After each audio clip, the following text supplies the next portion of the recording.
A autoridade local organiza membro do Conselho Seco, Ramos Valeta, na Benaconofer e a área Bidal Santana, onde evita inundação. A autoridade local Suku Bidal Santana quarta-né organiza Conselho Suku Sira, onde halau atividade de limpeza geral e a Suku-né, onde Ramos Fuer, na Benacono e a Valeta Larang e a aldeia Manumata, Suku Bidal Santana, posto administrativo Cristo Rei, município de Li.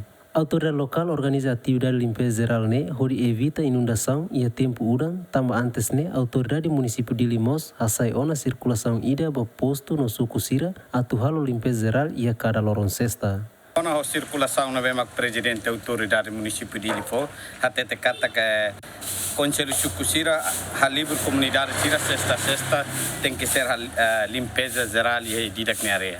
A mim tem que precisar de unhamos porque primeiro que a gente líder, então nem responsabilidade.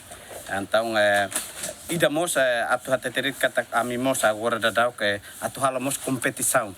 Baia suku saudável, então se suku saudável, então a nossa autoridade e também tem que buscar jeito já para tudo mais a comunidade tira para ita bele competamos o suku sirve. Também será mas suku sira selo bele mos o insam também será mas ita suku Bidal Santana bele.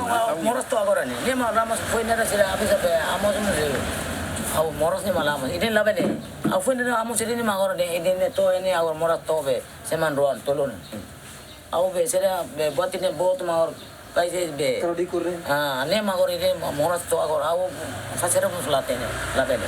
Sintin labele foi ni se labele te be será ne be emamos. Te amos ali. Au be tintin ne amos de.